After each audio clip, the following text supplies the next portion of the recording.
Julian and Dad, it's good to have you guys here. Hey, we're pretty happy to be here in Nashville talking about this. Yeah, pleasure. Julian, Hello. the elusive Peterson, finally cornered into a podcast. I know, Ed. Yeah. It's been a while. It takes a lot of work to corner him. A lot of work. I think, I don't know if this was cornering, I think. Yeah, the least cornerable Peterson, for sure. Yeah. Yeah, and that might be saying something, actually. Who's the most cornerable Peterson? Elliot. Yeah, for now. For now. Let's see, Yeah. Yeah. Good one. Definitely. Yeah. Okay, so today, Yeah, it's not my dad. it's not your dad. No. Yeah. Okay, Elliot. It's not Scarlett. No, It's Elliot for Yeah. now. For now, yeah. for now. So today we're going to talk about essay mainly, and then I'm also going to throw in some questions because I think people are dying to know everything about you. Well, good luck. Well, he is Yeah. well, he is interesting, you know. Okay. Yeah, we'll see how that goes. But for now, we're here to talk about essay. So let's start off with what is Made me blush. Yeah. what is essay, Julian?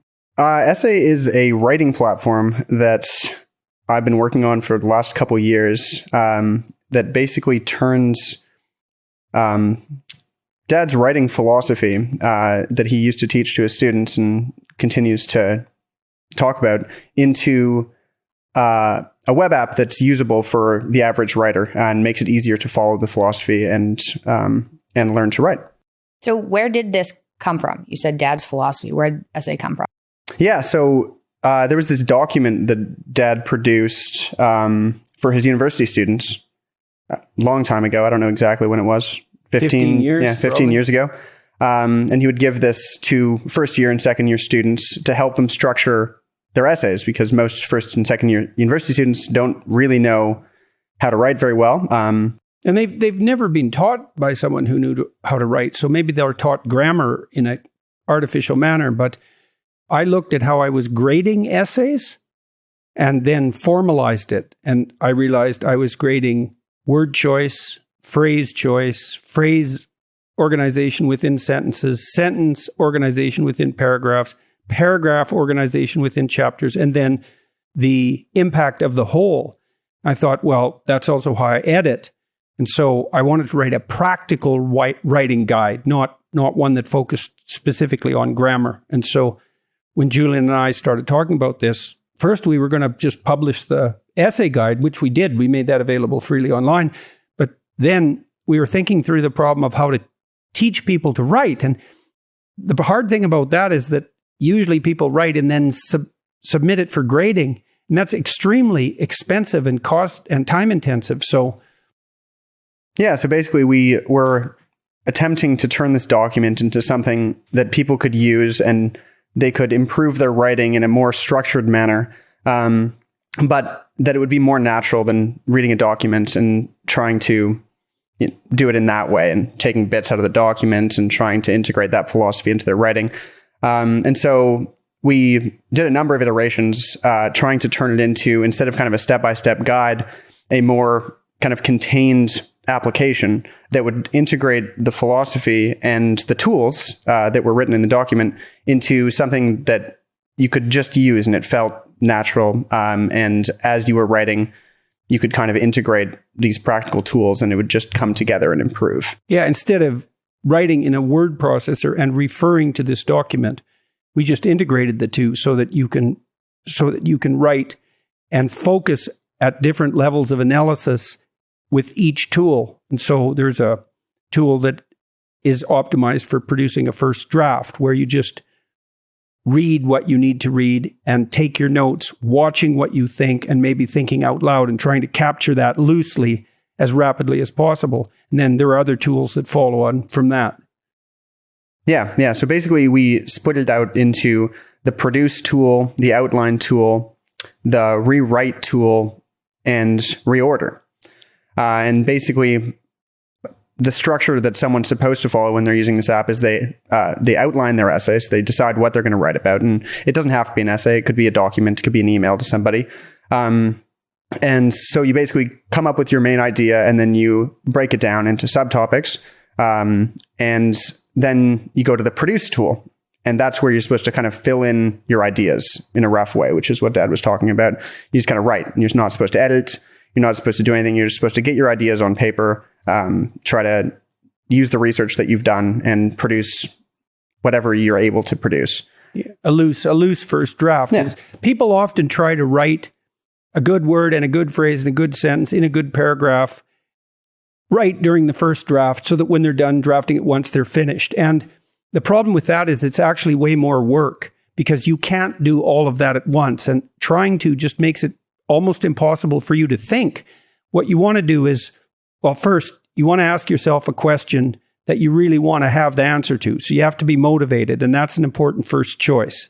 Even if you're writing a document that someone wants you to write, you have to find a handle on it that you're compelled by, and that should be statable in the form of a question. What question are you essaying, which means attempting, to answer? It should be one you have a reason to answer. And then you break it down, as Julian said, by the outline. Well, what subtopics are you going to hit? Outline topics are you going to hit while walking through this? That's a preliminary plan, because you're going to reorganize at the level of the outline too. And then maybe you go do your reading or your thinking. And while you're doing that, note what you're thinking and write it down. Say it out loud. Capture it. Don't edit. Capture. And so maybe you're aiming to produce 1.5 times or 2 times as much written material as you'll need in the final analysis. Now, people don't like doing that because they fall in love with what they write, and it's hard to do it, they think. But it's way easier to just give yourself the freedom to jot down and note everything you're thinking. And then, then you go into the next tools. Yeah, and basically the next tools are editing tools. And so the idea that we tried to capture in this tool is to allow people to produce variations of their writing and to quickly restructure it. So like variations of sentences or paragraphs? Yeah, variations of sentences first. And so what you'd do if you were writing a relatively long piece in this is you'd go through it sentence by sentence. And we have a tool that shows you your full document on one side and then a broken down version of it sentence by sentence on the other side. And basically you can go one by one through your sentences, produce as many variants as you want, and then see them in context to your document.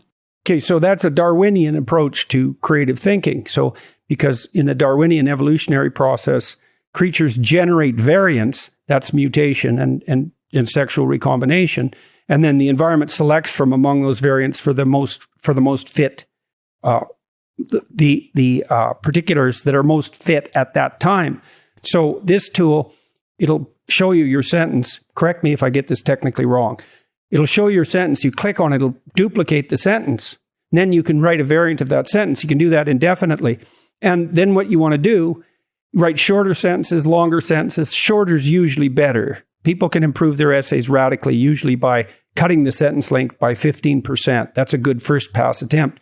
But you look at all these variants, choose the variant that's better, and substitute it. You do that with every sentence. That's fine-grained editing, not as fine-grained as word choice, but you'd be doing some of that at that point as well. How much can you put into this? Like, could you edit a book? Theoretically, you could edit a book. It would help in some ways because we have the outline tool, which allows you to quickly jump through your document. We've had some... So what do you mean? Well, in the outline tool, you have written your subtopics, and then what it shows under each subtopic is a truncated version of each paragraph that you have within the subtopic. And so it'll show cool. I don't know, a 5 or 6 sentence, or not even, probably a 4 sentence version, so you can quickly toggle through your essay. And so it'll get an overview of it. Get an overview, and you can click to scroll, and it really allows you to navigate a relatively long document pretty quickly. Yeah, likely what would happen is if you're writing a book, you'd use it for each chapter and rewrite the chapters, and then maybe use a standard word processor to move the chapters around. Depends on how long the book is. But for lengthy essays, even multi-part essays with multiple subtopics, it'll work just fine. Yeah. So. Wow. Yeah. Yeah. Well, we can return to the original, let's call it principles of writing. You remember when you're thinking about a document, you think you build it word up, but or do you build it letter up? I hope not. Right. Yeah. Right. Exactly. Well, by the time you write, you've already automated the letter typing process, right? So, but then you have to think about the word and the phrase and the sentence and the paragraph sequence and the subtopic sequence. And the tool is designed to help you learn to think like that at multiple levels of analysis. Well, and so you don't have to think like that. That's kind of the point of it, right? Is to break the thinking break it out down into software so that you naturally think that way when you're writing. Yeah. And that's how you thought writing. That's how you write, right? Well, it was an iterative process because while I was grading and then trying to teach people to write, I was thinking about, well, what am I doing when I'm grading? Now, I'd already written a lot by then, but it wasn't until I wrote this document that I really started to understand this idea of simultaneous multi-level processing, which has been very useful for other things I've been thinking through. It's like, well, where's the meaning when you read? Well, is it in the words, the phrases, the sentences, the sentence organization, the paragraphs, etc.? I don't walk through that again. But the answer is it's all of those simultaneously. And it's even broader than that, because you might think, well, the essay as a whole, that's a level of analysis. But there's the broadest possible level of analysis. But it's not. The question you're asking is broader level, because the essay, for it to be a real product, a product of your imagination and thought that will be useful to you practically and also psychologically, let's say, it has to address something that you regard as important, or the whole bloody exercise is a lie. And I would recommend, if you're bored by what you're writing, then you're not trying to you're not trying to answer the right question, or you haven't formulated the right question. What do you do though? This is just side note. What do you do if you're in high school or university and you're assigned a topic? You find an angle that makes you interested in it. You have to wrestle with yourself to begin with. Maybe you write something critical. Well, I think it's a rare teacher that if you suggest something that's similar that you are interested in, they'll say no. I think. Okay, so try that maybe. I think generally try to write something, approach your teacher and say, I'm actually interested in exploring this topic. If the teacher says you're not allowed to explore a topic you're interested in, then they're probably not a very good writing teacher, and maybe you don't care about how they feel about your writing. And that's an important point. That's a good point. It is a good point, man. It's like, don't let people mess with your words. Yeah. And you don't want to lose if you do enjoy writing, you don't want to have that taken away from you by someone who's going to put you in a box that you don't want to be in. Yeah, and so if you really hate the topic, write something that's subtly satirical or over the top. Like look, man, writing is hard work. It's hard, just like thinking. But it's not as hard as doing neither, because then you're a mess. You're anxious and you're without purpose and goal, and you're inarticulate and you're weak. You lose. And I don't mean in a you win and someone else loses manner. I mean in an everyone loses manner. And so when you sit down to write or think, you have to be motivated. And if you're not doing it right. And writing teachers should stress that above all else. They should help their students identify something that they can hardly wait to write about because it's so important to them. Well, then you've got the motivation, and each word starts to matter because your life depends on it. And if you think your life doesn't depend on your words, you just don't know anything about words. And so it is definitely the case. Let's take a business example. If you're constantly being forced to write things that grate against your conscience, or that you find yourself bored to death by, then it's either time to stand up and say something, and then you should use the writing program to figure out what you're going to stand up and say, or it's time to get a new job, in which case you should use the writing program to put your CV and your resume together and maybe write yourself something like a statement of purpose. Like, this is no game. If writing is thinking, which it is, and thinking sets your life in order or not, then you don't let people mess with your words. You want to get them in order like soldiers. And that's partly what this writing program is designed to help people do. Now, it's not so much we're trying to teach people to write. We're trying to facilitate their thought and their clarity of communication. And writing, this is another thing that isn't taught well to students. Well, why should I learn to write? Well, how else are you going to communicate with people as you ascend up a hierarchy of competence? Like some of the toughest guys I know, Jocko Willink, for example, lays tremendous stress on literacy. Even as a soldier, he had to communicate orders, let's say, to the people that he was in command of, but he also had to communicate up the chain of command. And if your words are well structured and inspired and properly motivated and aimed like an arrow, you're unstoppable. And I don't understand. Well, so many people are taught to write by people who don't know how to write or why to write or how to think. And that's partly what we're trying to address here. So we hope people will find it extremely useful. It's also like knowing how to write a good email too. Even if you're not interested in essays specifically, knowing how to write a good email can change how a company is run. Absolutely. Yeah, for sure. Well, it can change people's lives, right? You need to write an email to someone you want to get a job from, or a landlord to try to get them to not increase your rent, or right, or a city councilman to try to get them to do something that needs doing in your neighborhood, or a politician to get them to change a law. You're going to be making your case in front of people, badly or well, your entire life. Yeah. And so I don't know why we don't teach people that this arms them. Well, we won't use that language, right? Because we think everyone should be cooperative, and it's a complete bloody mess. But we did decide, though, we've been trying to crack the problem of scaling education. And we have a bunch of ideas about that. And Julian and I were working on a broader online university project when I got extremely ill, and it folded back into this writing program, which turned out in some ways to be an okay thing, because this is actually, hopefully it will address a very serious issue. And we could do it instead of the other one, which... yeah. The other one was pretty broad. It was, too broad. It's better break which is why it failed, probably. Yeah. Well, part of the reason. It hasn't failed yet.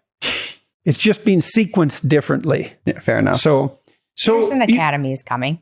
Yes. One day. Yes. Yeah. Yes, and we have online courses, and we're working with people in the broader educational sphere. So who knows what'll happen? You should talk about the design a little bit, because it's quite elegant. Yeah, sure. Yeah, so we spent a ton of time building the design out. I mean, we did a number of iterations at the beginning that were very, very different. My wife's a product designer, and I'm a front-end developer. And so we're both very concerned with UX and making things that people can use naturally and that feel good to use. And so, a lot of people don't like to write. And that's an issue, right? Is if we want people to write and we want people to learn to write better and think better, then when you go into a new application that you have to learn, it has to be very comfortable. And so we wanted to make the design very modern, very clean, very intuitive. Yeah, self-explanatory, right? Because a hallmark of good design is that you don't have to refer to a manual to figure out how to use, let's say, the tools. And Well, and these are different things, right? We're trying to teach people to interact with a word processor differently, which is a big ask in a way to the user, right? And because almost everyone writes using something, right? And people use Word or Google Docs or whatever, right, so whatever they use. We have to make it easier for them to write using this, at least easier. Well, the payoff has to be there. Well, that's the payoff also has to be there. Because there's a bit more work. It's not just a blank sheet. So there's more work. You actually do have to learn to use it. Yeah. But theoretically, and from our experience, the tools are worth the learning curve. And we've tried to make the learning curve as minimal as possible using good design. Well, right. The other thing we did, and this is a design element too, is that while you're learning to use the tools, you're also learning how to go about thinking at the same time. So you're not only learning how to use the writing program, you're learning how to think about thinking. And that's extremely important. Just knowing, for example, that you do multi-level processing and that you can edit and reconceptualize at all those levels.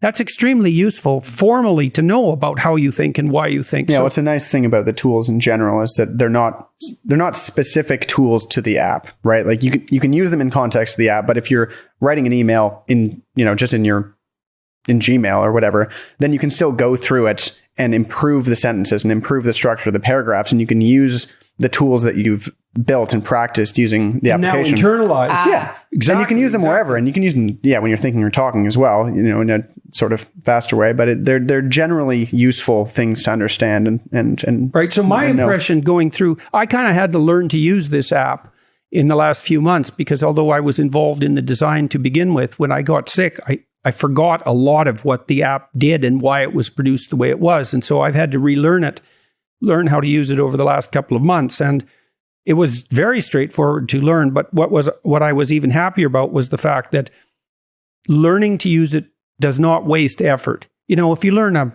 program like Photoshop, you can use Photoshop, the Photoshop skills you've learned on Illustrator and other Adobe products, but it doesn't really generalize outside of that domain because the commands are so specific. With this, you could use Essay for a year and then hypothetically never use it again because you could do what Don't it does tell in a people word that. processor. Yeah, well, I know. It does. That's only by the personality test once. Essay, never use it again. Learn not it, gonna need it. internalize it, throw it away. No, I wouldn't recommend that because I think that once you use it, This guy's not in our marketing team.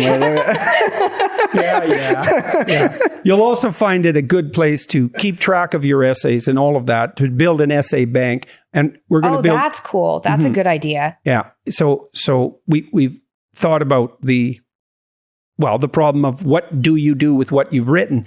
And that's also relevant to something mentioned earlier. If you write an essay and your first draft is twice as long as it needs to be, and you cut a bunch of it out, keep what you've cut in another document, because I've almost never written anything that was wasted. It might not have been useful precisely in the context that I wanted it for at that moment, but keeping a log or a collection of written material, especially by topic, is extremely useful as you progress through your life. And you'll find a use for it, man. Okay. It's useful for writers. It's also, you know, I play music and I've done that with songs too, right? You can write song lyrics and just write poetry or whatever you're writing. And then you can, you know, that's how a lot of great songs have been written. Little pieces here and there of different, you know, thrown away songs that people stitch together. The Beatles did it all the time.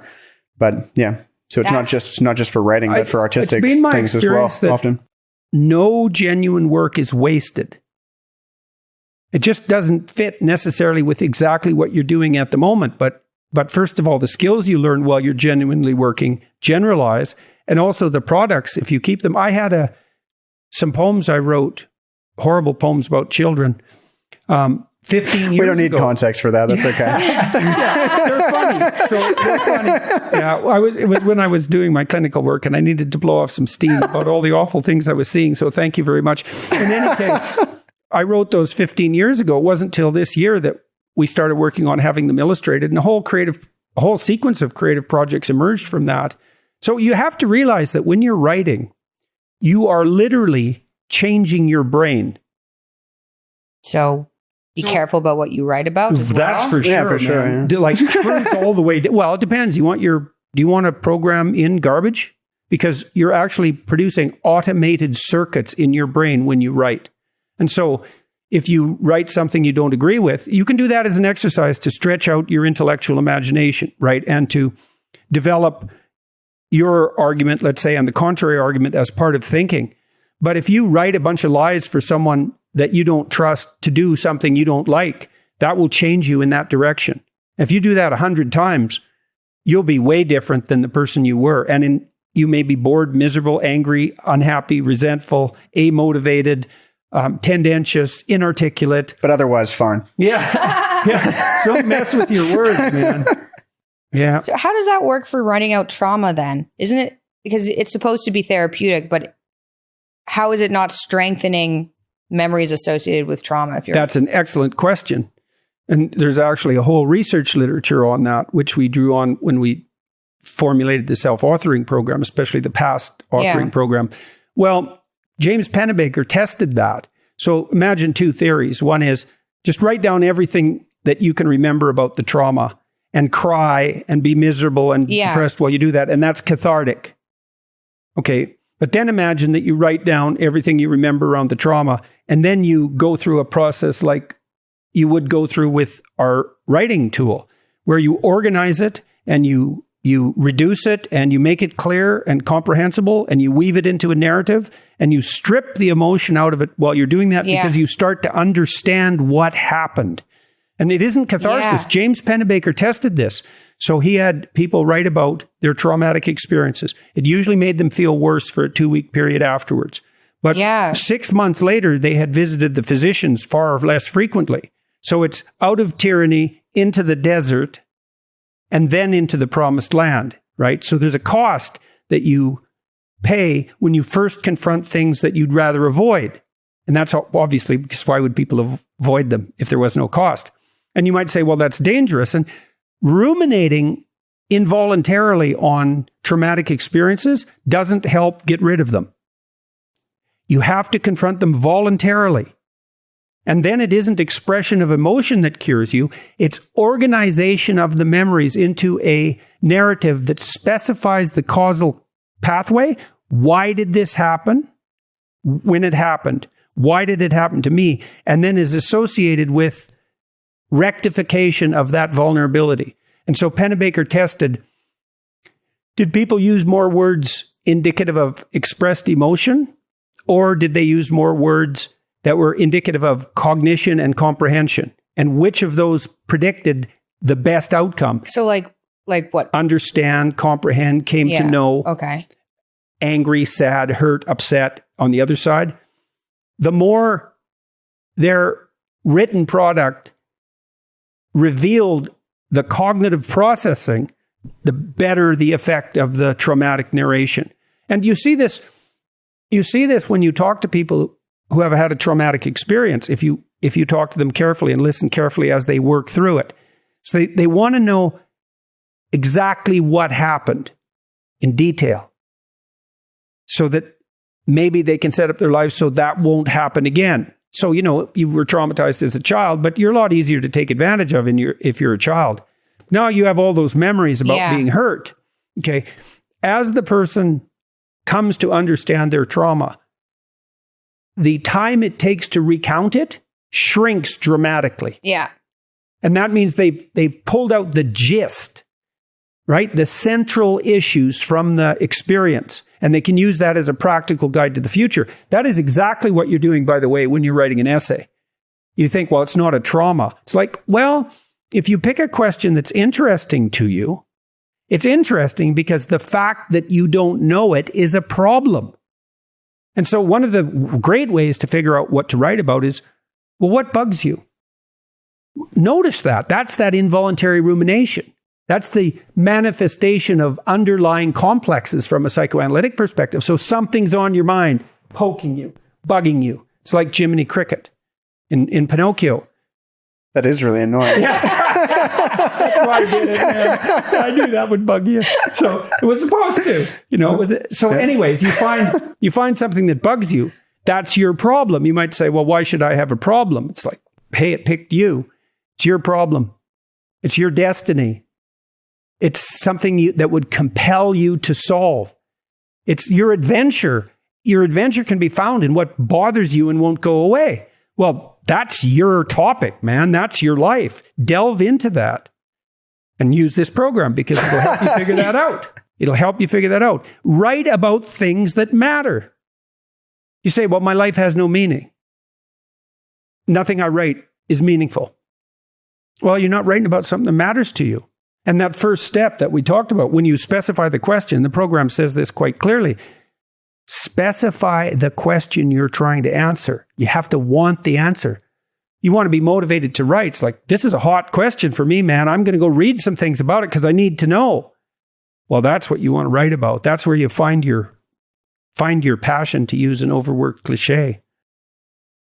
Okay, Julian. Yes. This episode was brought to you by Shopify. Guess who's launching hangover pills in T-1 month? This chick. Guess who's using Shopify? Also this chick. Starting a business might sound way too complicated if you plan on physically setting up shop, but it's really, really easy through Shopify, the online platform designed for anyone to sell anywhere. They have tools that used to be exclusive to big businesses, an amazing 24/7 support team, and beautiful customizable designs. Every 28 seconds, someone makes their first sale on Shopify. 28 seconds. That could have been you at the beginning of this ad. Shopify is super easy to use. They take all major payment methods. They have groundbreaking tools that make landing new customers look easy. Anyone can get themselves a nice stream of passive income now, even people selling hangover pills. It's called After Party, by the way, if you want to check it out. There are studies done on rats. I promise it works. Join millions of entrepreneurs today. All you need to do is visit shopify.com/JBP, all lowercase, for a free 14-day trial and full access to Shopify's entire suite of features. Start selling on Shopify today. Go to shopify.com/JBP right now. Shopify.com/JBP. This episode was sponsored by Hunter Douglas. Who doesn't love to live well, to be perfectly at ease in comfort and style? Hunter Douglas can help you do just that with their innovative window shade designs, gorgeous fabrics, and control systems so advanced they can be scheduled to automatically adjust to their optimal position throughout the day. With Hunter Douglas's unique PowerView technology, lighting is everything. Shades can completely determine a room's look and feel. Few things can make or break it as easily, except fluorescent lights, and especially fluorescent lights that buzz. Nothing helps that. Shades are one of the most impactful investments homeowners can make. Go big or go home when it comes to shades. How you organize your home impacts you on every level. Clean your room. Get nice shades. Hunter Douglas's are the biggest upgrade you're going to find in this department. So treat yourself or a loved one. Right now, for a limited time, you can take advantage of generous rebate savings opportunities on select styles. Visit hunterdouglas.com/Jordan for details. That's hunterdouglas.com/Jordan. Constant Contact is a digital marketing platform that helps small businesses and nonprofits of all sizes build, grow, and succeed. With email marketing, contact management, industry-leading list growth tools, social media ads, and more, Constant Contact helps small businesses connect with customers, find new customers, and sell online, all from one easy-to-use platform. They've been trusted by millions of businesses to help improve their marketing. With a 97% deliverability rate, you can rest assured that your customers and potential customers are getting the right message at the right time. With a simple interface, Constant Contact's easy-to-use platform makes contact management easier than ever. Their list growth tools help you find a bigger audience fast. Lead generation, landing pages, text to join, and social media ads are proven to grow your list and drive engagement with your brand. With thousands of integrations, you can sync Constant Contact's tools with the tools you're already using. Why did it take you so long to agree to talk to me over the interweb? Well, I like my privacy. I've always liked my privacy, but I think that's most of it. I don't really have a lot of interest in being a public person. If I am public in any way, then I generally, I'm quite sure that I prefer it to be about something that I've done. And I didn't really feel like I had done anything that was particularly, useful, let's say, to talk about to other people. And so, I have a really nice life, and I like my little family and my, the fact that it's relatively contained from the world. And, I don't really ever want to give that up, but I do have interest in sharing things that I've done that I feel like are going to be meaningful for other people, whether that is, this application, which I'm really proud of, or, the album that I released last year, although I didn't really talk about that. We're going to talk about that. But I think that's why mostly is I'm... You wanted to wait till you had something to say. Yeah. Yeah, well, the problem in your position is that people would be interested in you in some sense for peripheral reasons. For sure, yeah. And you could certainly, for sure. And you could sate that demand if you felt like it, but it seems to me that waiting until you have something... I don't feel like it. Yeah. No kidding. And it's been good to see that your life has been protected from all the storms that have gathered around us. And that was a good decision, I think. So, and this is a good thing to talk about because this app is... It could help a lot of people. Yeah. Well, and we should talk a little bit about its testing too. One of the things I realized years ago and had drummed into my head as well by people who have built successful software programs and marketed them is that you should be in dialogue with your audience your customer base, let's say, while you're building it. You don't build something and then launch it and hope everyone buys it. You have to be testing it step by step with the market, with the environment, to see if not only do you have the ideas right, but you have them right at the right time in a way that can be communicated to people that they will want to purchase and will purchase. And so you tested this with Acton Academy, for example. Yeah. So we tested this with like a number of different groups over the last couple of years, with private groups on Reddit, with people who signed up to test it, with students, MBA students at the Acton Academy, using usertesting.com groups. We tested it constantly as we were building it to make sure that our design was consistent, that people understood what it was for. And many times they didn't, which is, often what you find when you test software. Which is good, you get familiar with it, and then you think it's obvious because it's now obvious to you. But it's interesting watching people often use a piece of software that you've designed and see where they don't get it. Yeah, isn't that what they did with one of the first Macintosh computers? Right, they would bring grandmothers, I think, people over 60 to come in, and they would just put them in front of an Apple computer. Right. And, not tell them anything. They would just like, use this thing. Yeah. And, they'd pick up the keyboard and like do all sorts of stuff with it. And could they figure it out? They try to find the sometimes, any key. Right. They do all sorts of things. Right. But that was how they did the testing, right? Either you're supposed to give people a task, or you just want to see how they naturally interact with it.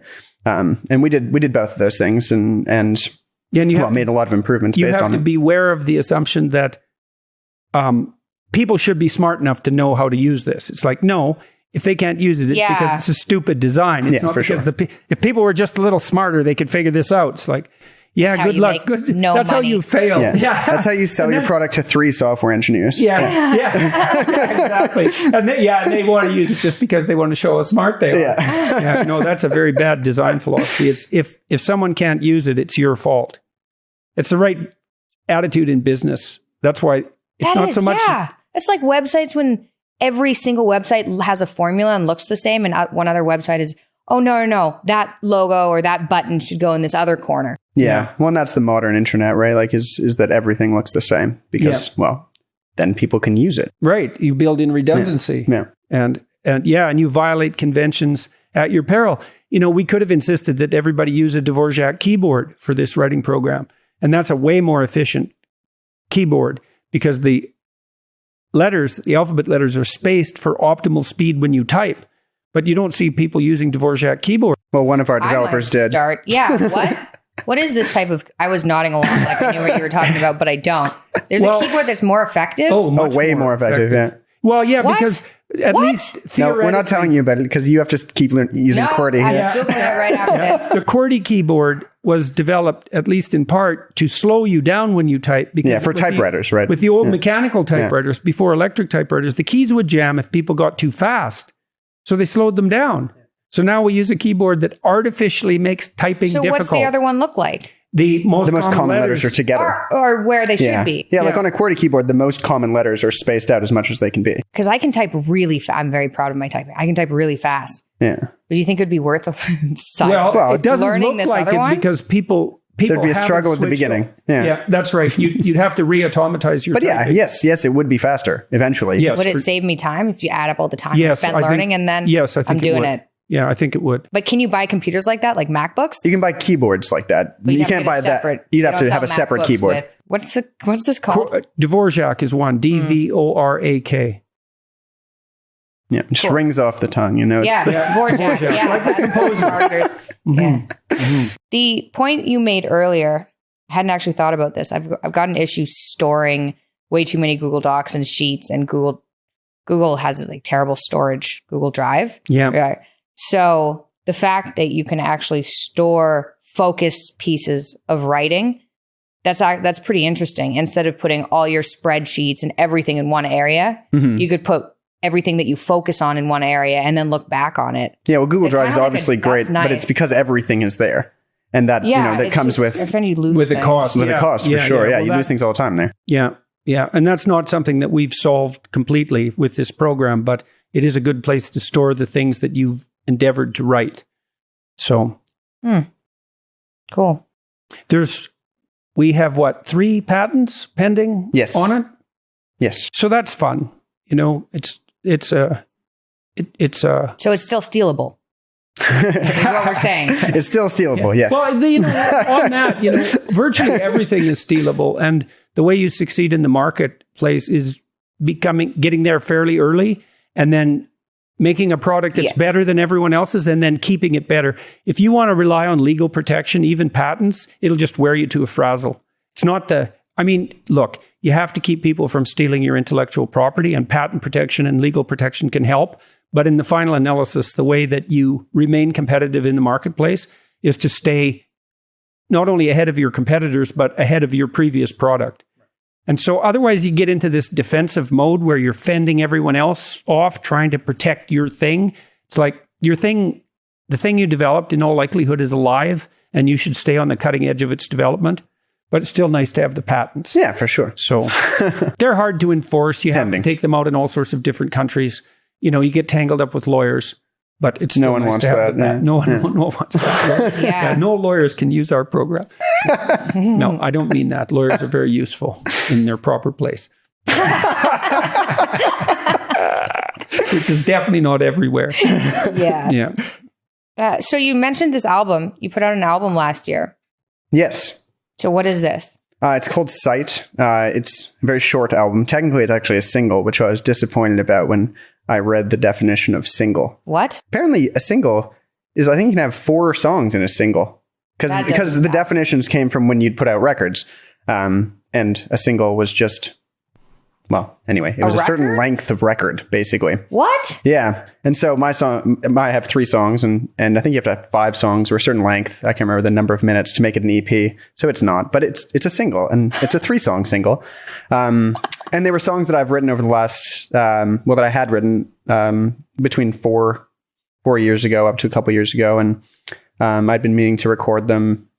And eventually I went to the recording studio and hired some session musicians. And it was great. It was a really, really positive experience. And it was fun to put music out into the world that, were a piece of me and that were a piece of my history. Because that was really meaningful, and I'm really happy with the way it turned out. Yeah, it's called Sight. It's on Spotify. I'll link it. Probably do some music in the background over your talk. Yeah. The 3 of us have been working on a musical project too, and with Tammy.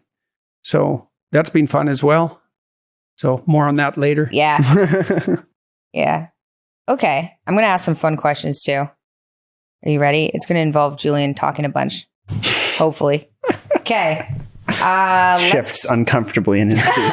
That even made me shift uncomfortable. I'm waiting to see what happens. Well, it shouldn't make you shift uncomfortably. You might say something embarrassing. Then what'll I do? I'm actually not that worried about that. Hopefully you'll do that on purpose if it happens. Oh, yeah, not with any luck. Yeah. What has been the biggest challenge of having Dad shoot to fame? Yeah, well, there have been a ton of challenges, benefits and challenges. I think mostly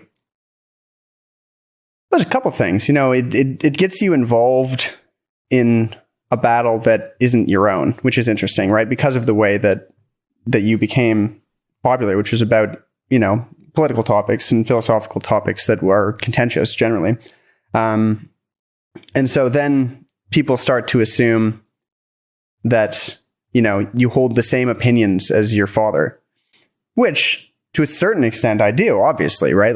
There's some things that, and plenty of things that we're aligned on, but there's always, you never have the same views as your father. If you do, then you need to think more probably because, you're generationally different and all sorts of things. My opinions. Yeah, that's what every father thinks. Yeah. This essay program. Essay program. Yeah. Help me think so that was one of the challenges, and just being public to a certain extent. People know who I am, even if I have maintained relatively private. I've been asked for selfies before, which is very strange because I'm just a regular dude. Are those ussies? That's a selfie with an someone? ussie, yeah. Oh. Yeah, well, your approach to that, I think, has been interesting. People, people get involved. Random, like, Free Guy reference, I think. Yeah. That's right. Where did that come from? It took me a second. It was like, Well, keep up, man. This is a quick moving conversation. jeez. So, Okay. one of the things that your situation has really highlighted for me is the danger that's posed to people's mental health and maybe even to social stability when people get fixated on things that are too abstract. You say, well, we should only pay attention to the important issues. Climate change, for example, which is about everything. Why aren't you worried about everything all the time? And that's what you would be worried about if you were a good person. It's like, well, no.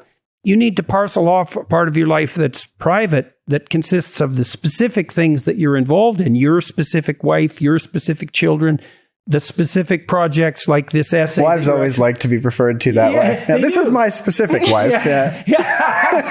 Generic wives are a good Don't idea. ask me any more questions. Yeah. Well, but it's a strange thing because you could be more concerned with generic wives than actually having one, Yeah. So, and you've maintained that specificity, and that's made your life comparably much more peaceful and Yes, productive. for sure. Yeah. So it's easy to get dragged out into the general fray, and it's hard to protect yourself once that's happened. So, Okay. Here's another one. So how old were you when you got married to Jill? 25, And then when did you have Elliot? 26, I guess. Yeah. 26, yeah. Okay. So I'd say Yeah. compared to 27, maybe. general debaucherous population, Yes. you've even compared to me, definitely compared to me, you've organized your life from the outside anyway, so well that it's hard to believe. Right? Well, thank you. Like, That's a really nice compliment. You went to university, you got a bunch of education. What did you do in university? I did a Bachelor of Arts, which everyone thinks is the best thing to do. Yeah. No, but I did a cool one. It was, I went to University of King's College in Nova Scotia. And highly recommended place. By the way. Great university, and did a great books program called the Foundation Year Program. It's a 1-year program where you read kind of the history of great Western thought. Yeah. And so I did that to begin with, and then I did my general degree in philosophy and music. And you wrote your thesis on Heidegger and the psychedelic experience, right? Yeah, that's right. Yeah. But that was a common topic amongst students. Yeah, of course. Especially that interface. Yeah. Well, and one of the things that's interesting, I worked with a lot of high-performing lawyers, and this was especially true of the women.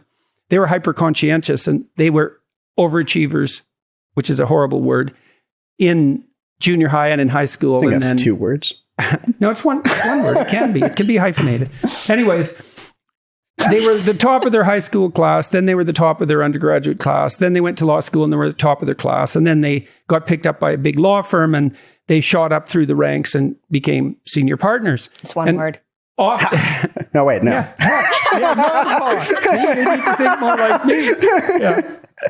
And then when they got to be senior partners, they generally concluded that they didn't want to work 60 hours a week like all these other guys, and although they were women, and they wanted a more balanced life. But they had never really stepped outside of this single-minded track, And it wasn't until they hit the pinnacle of what they were aiming at that they sort of woke up and realized, well, maybe this isn't what I wanted to be doing all along. And the interesting difference with you, I think, is that while you've been organizing your life in a pretty consistent manner, and in a traditional manner, I would say, you've also pursued your artistic pursuits simultaneously. And that makes it different because that's a place where you can have freedom within the context of discipline and where those things actually work very well together. Mm-hmm. You told me we were walking the dog in the park like a couple of months ago, and you were like, what do you want for yourself in 5 years? And I was like, well, I want to have, a good family life, and I want to have a career that's meaningful and, good generic answers. But you were like, oh, so you have feminine goals. I was like, I guess. Thanks, Yeah, well, that fits very well with the story I just told. I'm a high-achieving woman. Yeah. Yeah, well, that could be worse. Could be worse. Yeah, You no, won't I'm be happy dressing about up- it. I wasn't you won't be offended. I just dressing up in was a women's little clothing when you're surprising. 40. Well, I mean, time will tell. Well, if you do, please keep that private. Well, yeah. I won't be keeping that private. Oh, that's funny. Anyway, my point was, I guess, do you have advice for younger people about how to, like, are you happy that you're settled down now with a kid? And Yeah, for sure. has Well, it I wouldn't really limited have your it- freedoms or anything? Well, yeah, obviously, in some ways, it's limited freedoms. But, well, I feel like when you get into your late 20s or even mid 20s, you've probably been partying and doing random stuff and living with roommates for quite a few years already. You know, I mean, it doesn't, I don't think it remains interesting for that long. And even with, you know, people I know that are around the same age, everyone at around this age, or not everyone, but a lot of people end up settling down to a certain extent. And whether that's, you know, it's needing a change of some kind, whether it's deciding to travel the world or switch careers or go back to school or something. You can't just stay on the same kind of young person schedule forever. And well, I found someone who I fell in love with, and I always was attracted to women who wanted a family, and I always wanted a family. And so it fit in well for me. And I think that's fairly uncommon with young men. One of my observations of you, and I know you were very private, so I don't know all the details, thank God, is that you tended to mostly have long-term, pretty committed relationships. Yeah. And do you know, that was the case with me too, generally speaking. Do you think that was associated with this conscious desire to have a family? I don't even know if it was. I think that I normally just chose women, girls that I liked. Plus, what do you want to go out with a girl who's like, I hate children? That's super attractive. Well, I never want to be like, that just shouts infertile.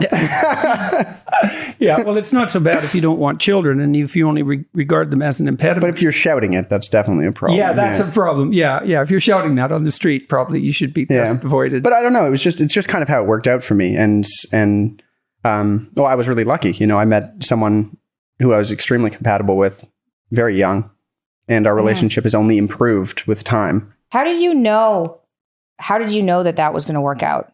Well, I didn't, and we had ups and downs, right? Like we had our ups and downs, and I didn't know until we were married, I guess. Weirdly enough, like maybe not. Well, maybe that's fairly normal, but even when we were engaged, you know, I feel like we were still kind of feeling each other out to see if it was really the right path. And, you know, we went through growing pains and all sorts of things that all couples go through. We fought a lot at times. But the thing that I guess made me realize that it was, you know, a relationship that was built to last was that every time we did, our relationship improved. Right. Yeah. And then it was happening less and less. Whether you fight, it's whether you reconcile. Yeah, for sure. That's what it's all about, right? It's all about finding someone that is willing to put in the effort to improve the relationship, you know, over the years, because people change and their needs change and their interests change. And you have to have a partner that's willing to listen and keep up with you, right? Are you good at negotiating? Yeah, I'd say so. I mean, that's one of the things that we practiced a lot as kids. Right. Yeah. And that was one of the things that made our childhood somewhat unique, I would say, was that we spent a lot of time being taught to negotiate. And so, yeah, it's definitely one of the skills that's very useful in relationships, I guess, that I have. And useful in other ways? No. I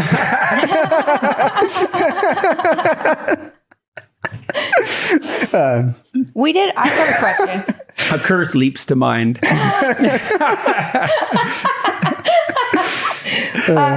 When you have arguments and negotiate, we had a podcast last year with an FBI negotiator, and his take was that you either agree to something and the other person kind of meets you there, but you don't meet in the middle.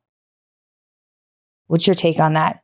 Like when you guys have disagreements, are there things where you're like, okay, I'll give a little and she'll give a little, and then I think eventually that's what happens. But I think that when you, I think it's a Hegelian synthesis. Yeah, I also don't know what that means. Well, how did you know? Yeah. Antithesis, Right. Synthesis, Yeah. Okay. not negotiated middle. Yeah. Right. Okay. Yeah, and that's what I was going to say. Obviously. I was going to use exactly the same words too. Yeah. Were you? Yeah. Hegelian synthesis. Yeah, and there's no way of knowing that I wasn't going to.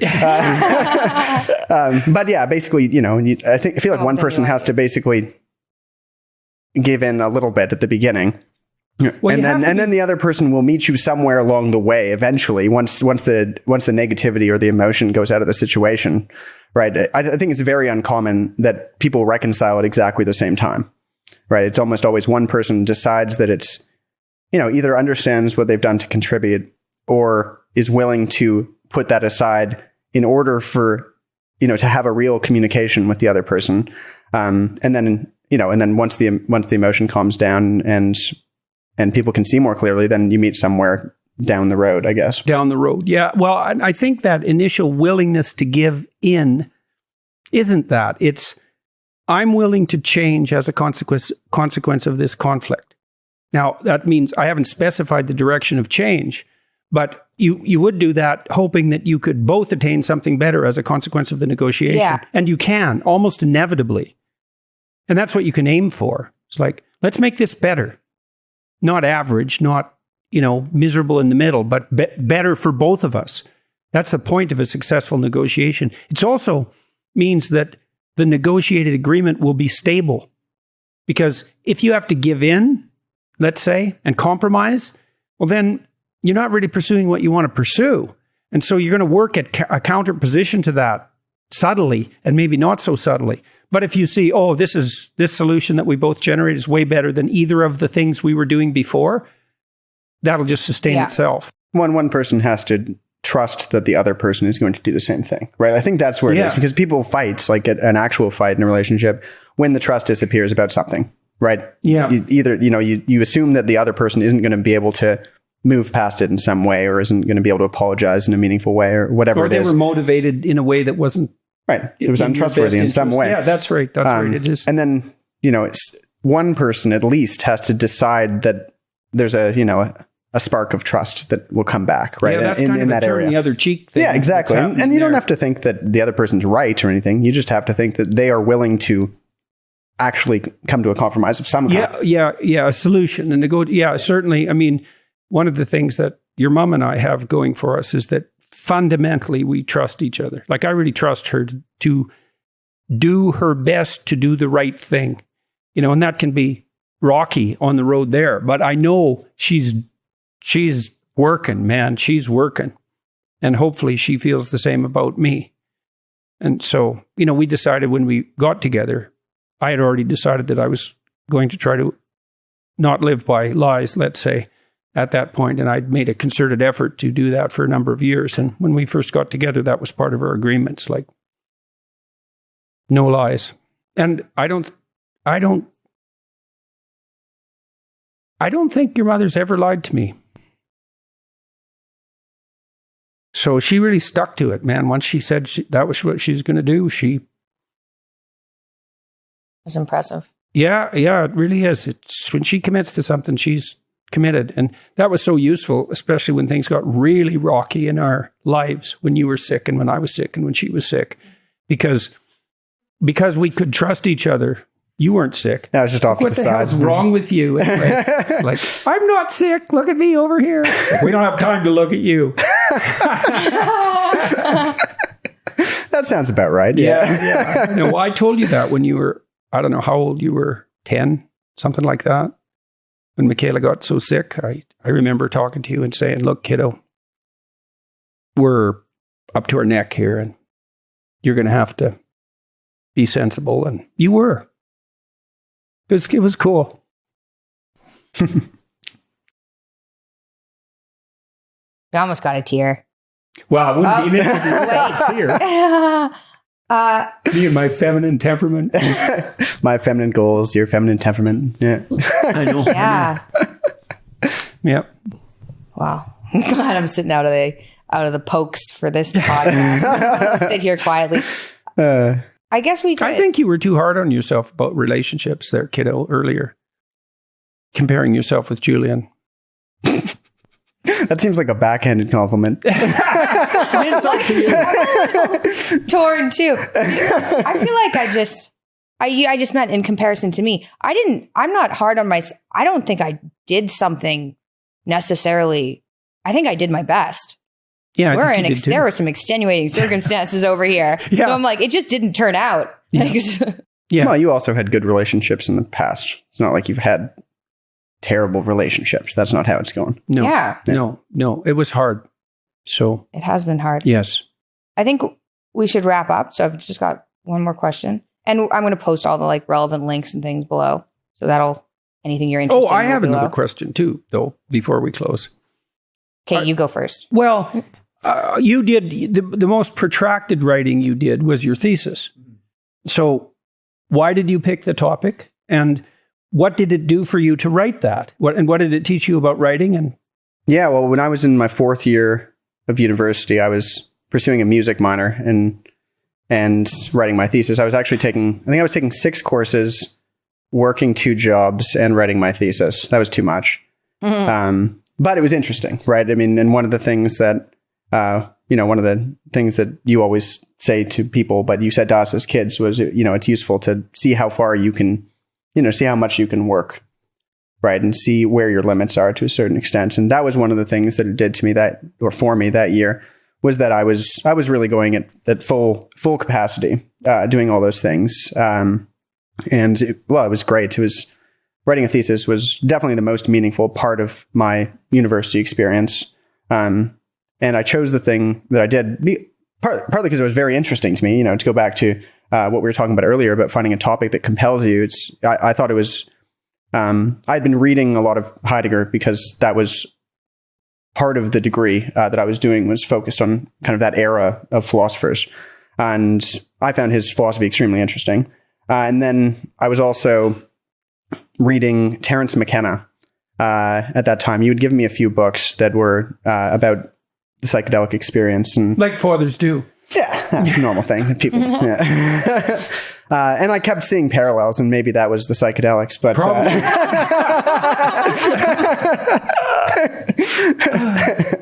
But in any case, I decided they were really there, and so I just wanted to explore that because I didn't feel like it had ever been explored properly. That relationship between, a fairly mainstream, I suppose. Well, yeah, mainstream philosopher and kind of out there thinkers like Terence McKenna or like, the other thinkers that I integrated into that paper. And it was just, we're going to. I wanted to do something unique. Psychedelic reading list pretty soon. We are. We've got about 50 books on that.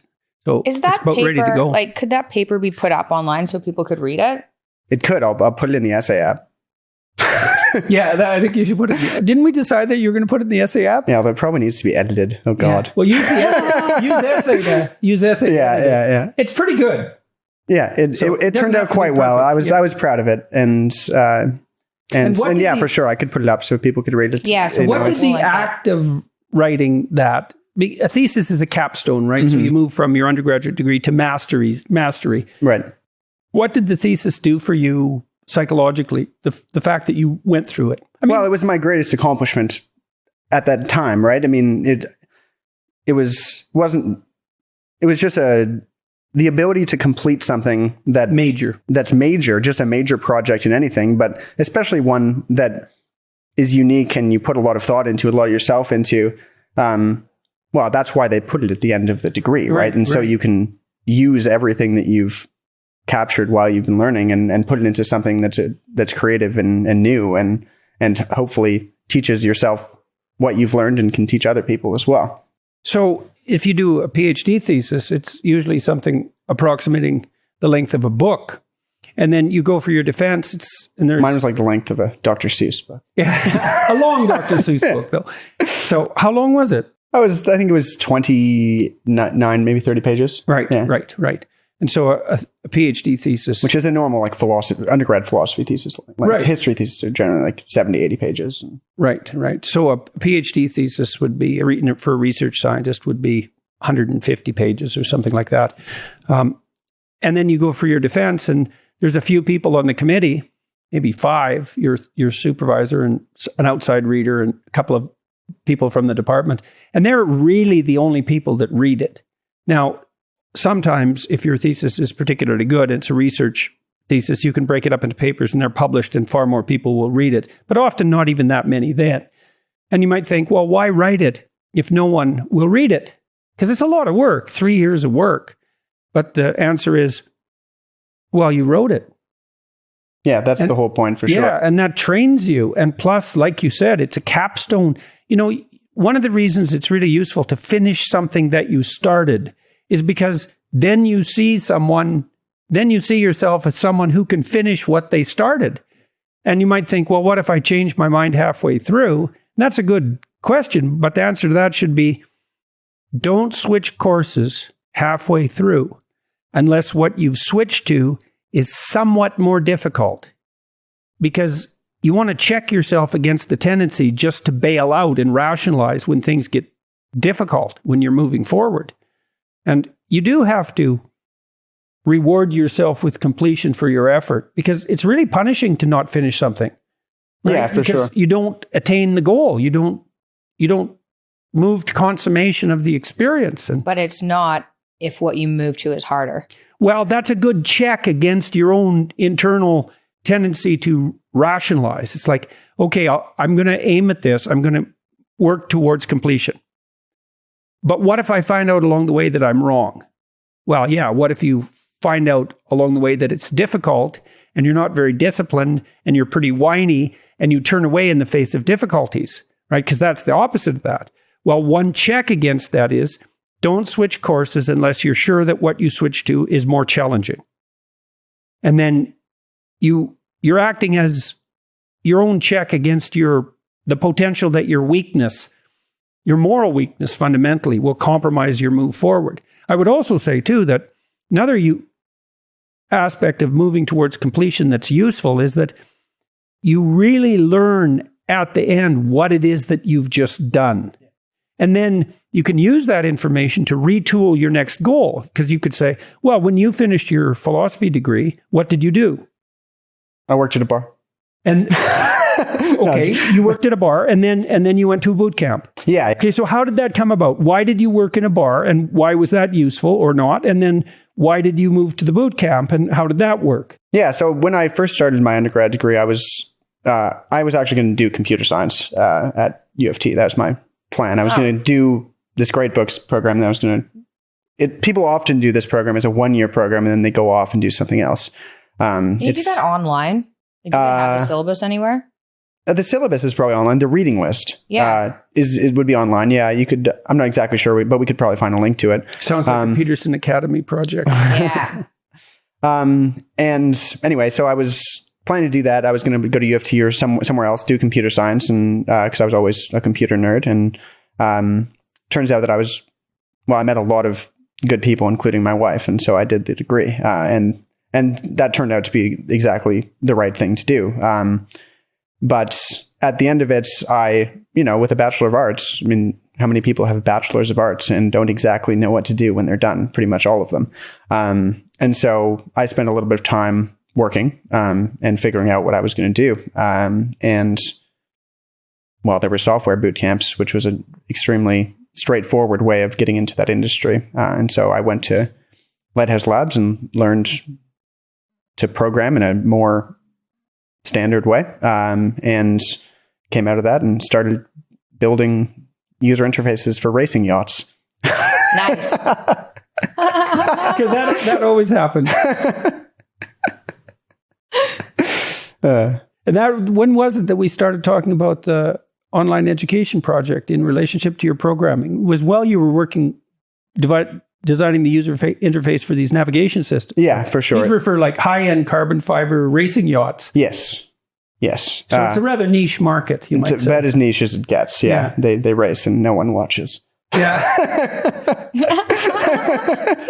And you worked in the bar for how long? Oh, I worked in a bar all the way through my undergrad, pretty much, from second year until about 10 months after I'd completed And why the did degree. you do that, and why was it useful apart from the money? Well, the money was great. That was obviously why it was a great job to have as an undergraduate. You get, it's a social job. You get to work in a restaurant, which it's kind of, from my perspective, it's the best job in a restaurant because you get to have a social life while you're doing it. You get to communicate with people at the bar. People want to talk to you. You have a lot of responsibility. You can also serve tables. Why did you like the responsibility? Well, I think when you're working in a restaurant, it's nice to have a position of some authority, I guess, right? And the bar that I ended up working at, it was a bar at a Best Western, and they were just opening the bar, so I was the first bartender there. So I got to kind of organize the way it ran, and so that was a useful thing to do. Adopting that responsibility gives you decision-making power and freedom as a consequence of that. Although I worked 14-hour shifts for the first 3 months because they were like, we're going to have an 11 a.m. to 11 p.m. bartender. What? And so that's what I did. But then it took 2 hours because people would stay late, obviously, because it's a bar, and then you'd have to clean up. And so 14 hours. That was a little much. Did you get overtime? Oh yeah. If you went over for your weekly, I did. I got overtime sometimes. Why didn't they just hire more people? They did eventually, but they didn't know what they were doing. Figure out, yeah, and they didn't know how busy it was going to be or anything, and so yeah. This episode was brought to you by Policy Genius. Rising inflation and insurance rates are concerning, but did you know one of the easiest ways to save money is by reshopping your home and auto insurance? If that sounds like a long and horrible and confusing process, that's because it probably would be without Policy Genius. Policy Genius is your one-stop shop to find the insurance you need at the right price. It's easy. Head to policygenius.com and see price estimates that fit your search. If you like what they find, they'll get you switched over for free. Customers who bundled their home and auto policies with Policy Genius saved an average of $1,250 per year over what they were paying. Their team works for you, not the insurance companies, so they won't bother you while you're looking for companies. Policy Genius is changing the game with no extra fees, no data brokers, and thousands of 5-star reviews to back them up on Google and Trustpilot. They've already helped over 30 million people, placing $120 billion in coverage. Insurance is one of the biggest decisions we need to make, so make it with Policy Genius. Head to policygenius.com to get your free home and auto insurance quotes and see how much you could save. So did you ended up doing something practical, yes, engineering, essentially practical engineering. What do you think was the utility of having the great books context? And because you look back on that, you think it was worthwhile. Mm-hmm. Why was it worthwhile? Well, I mean, the biggest thing was that you are in a community of people who are reading things that they would never otherwise read that are extremely valuable, right? I mean, you're never going to read the Epic of Gilgamesh out of the context of that sort of program. You just won't. And it was cool. It was kind of a boot camp of its own, right? You have, a couple hundred people all reading the same book and writing papers at the same time, living in the same residence area. And so it was a real community monastery.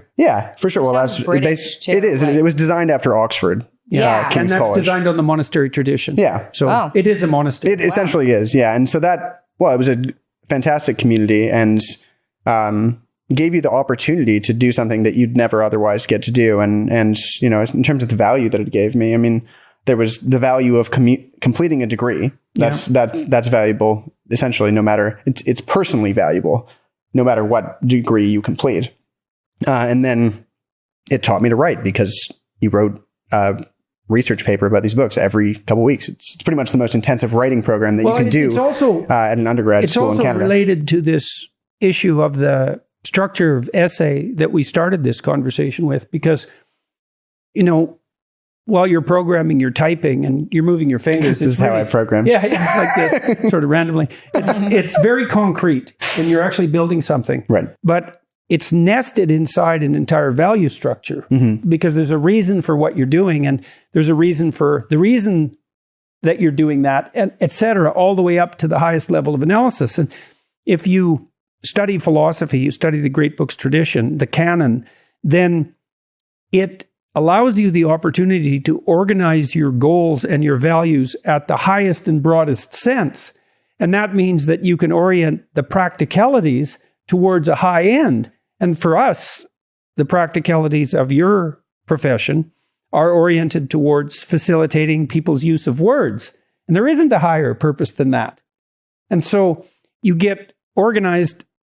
The advantage of doing an undergraduate, I would say in conjunction with a practical apprenticeship, is that you get good at what you're doing at every level, all the way up to the highest level. So what about, would you describe yourself as religious or not? Not particularly. No. I mean, I think that I have a lot of appreciation for religious tradition, and I've read a lot of religious text because of the degrey I did.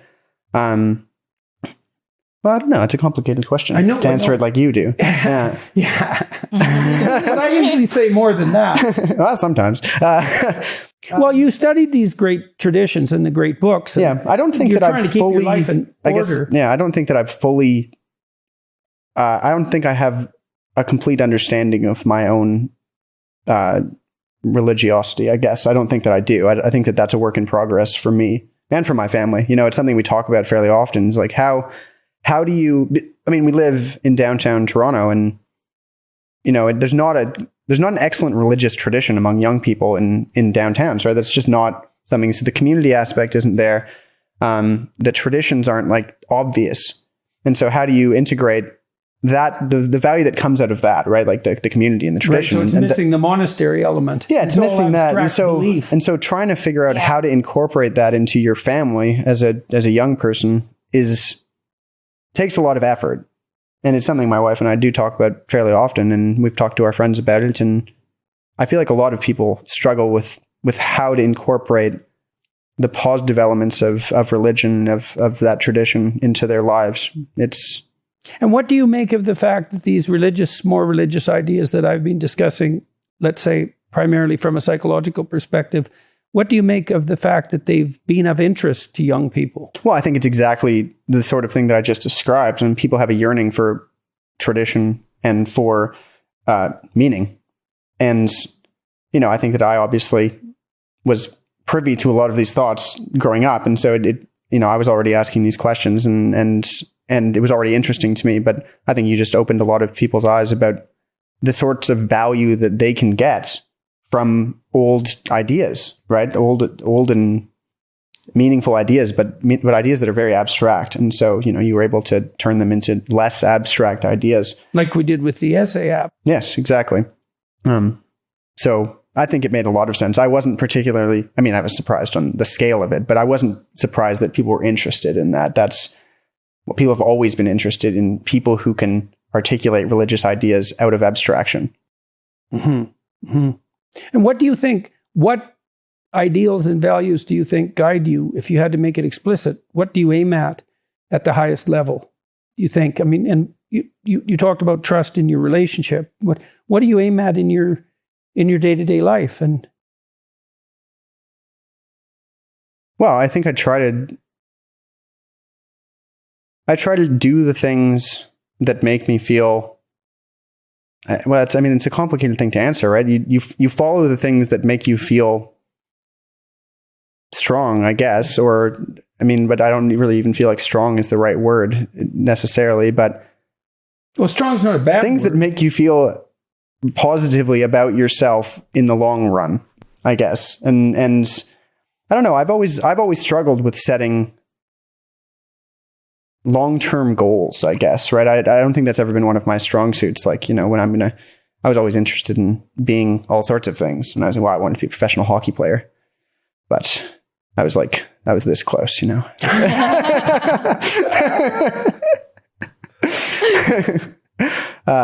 Yeah, well, that's a problem of being interested in many things too. For sure. But that's worked in my favor because I do get to do a lot of things now. Right. And so I think I guess that's my long-term goal, is to do a lot of interesting things and have a varied life So where I that's have that a feminine goal thing. yeah. Well, I think that I actually was like, yeah, that sounds about right. You said that men aimed at perfection and women aimed at completeness, Right. or wholeness. Yeah. And I think there's truth in that instead of becoming absolutely perfect at one thing, which is a really useful practice if you want to move up a given competence hierarchy. Mm-hmm. In the broader context of your life, I mean, I certainly wouldn't have sacrificed my family for my career.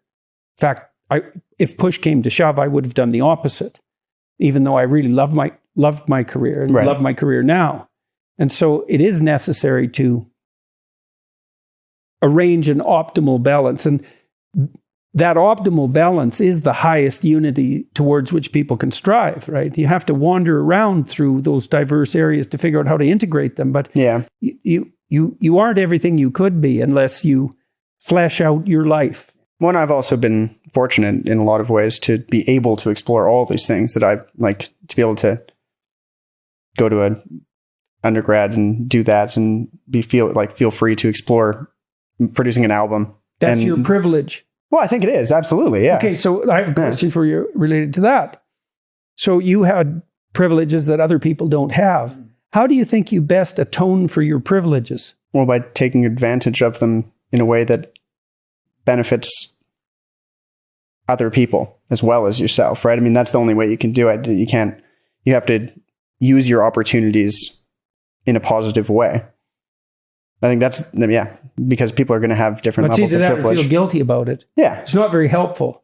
Yeah. When guilt might be a decent motivator for some people, but yeah, and it's necessary, but it's easy to be overwhelmed by it, because and it isn't necessary that's the generally. Heideggerian thrownness. Yeah, right? yeah, exactly. And I do think the answer to that isn't to feel so guilty and terrible about the fact that you have some gifts and other people don't. You have some burdens and other people don't too. Yeah, yeah. So it's hard to judge that. But Well, it's just not Useful. I mean, it's not useful. It's not you can't really throw away your privilege, right? I mean, Bruce Wayne doesn't stop being Bruce Wayne when he goes off and stop and becomes Batman eventually. He's always the same guy. You can't get rid of your past and your opportunities very easily. yeah, and it's foolish to throw them away. Right, casually. exactly. So it's the goal who's is that benefiting?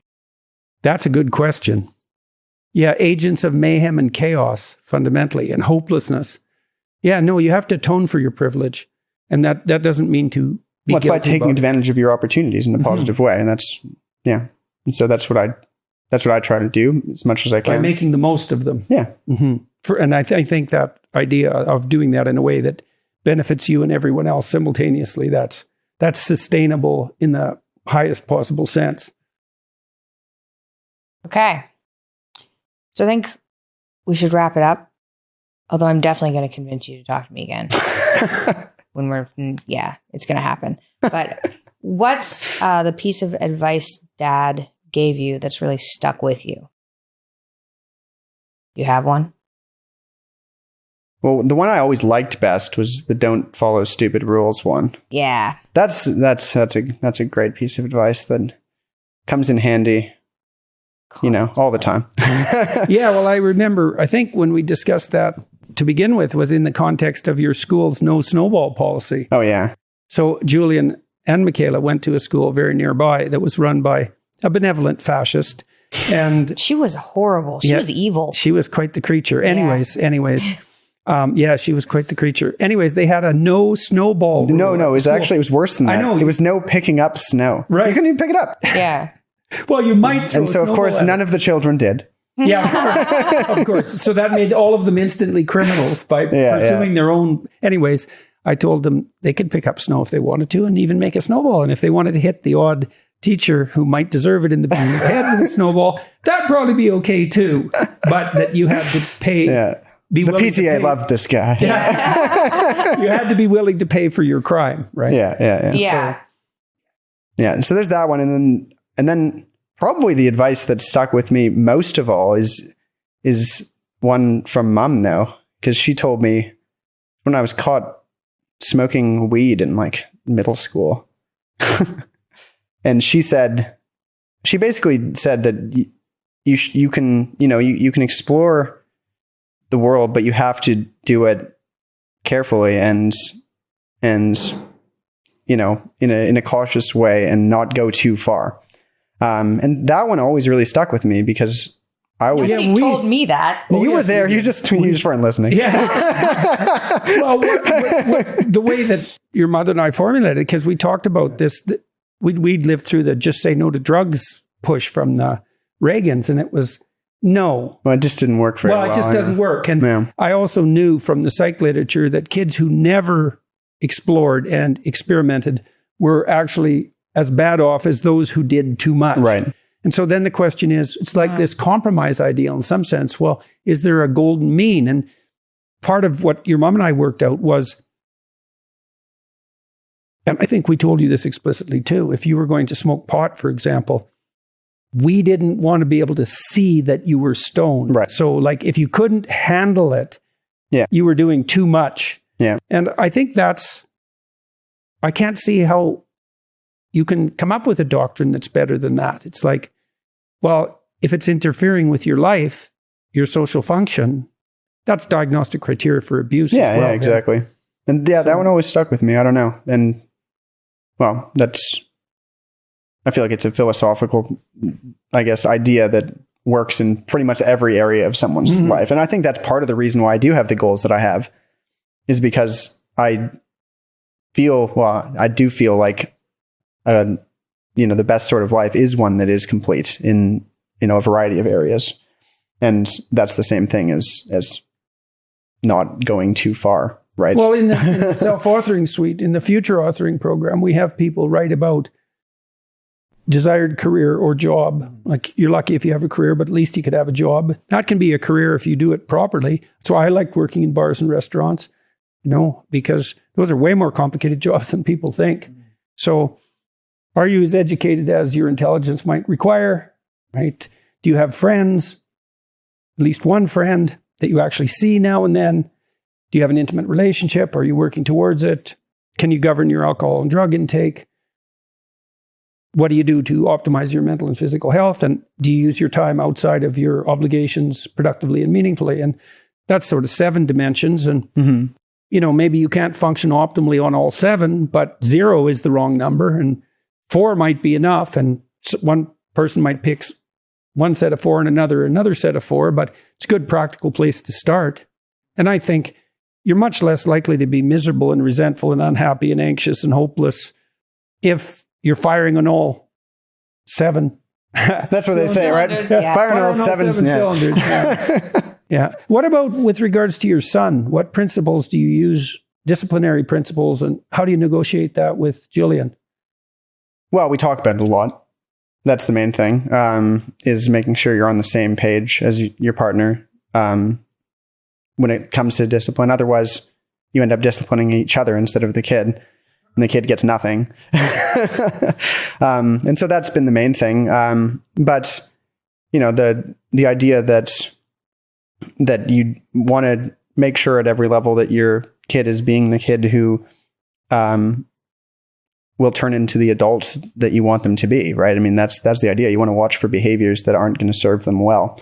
And then, in as careful and productive way as you can, you discipline, whether that's just taking them aside and talking to them or discipline doesn't mean punish. No, it just means paying attention. It means paying attention. And, it basically means paying attention and then acting on it.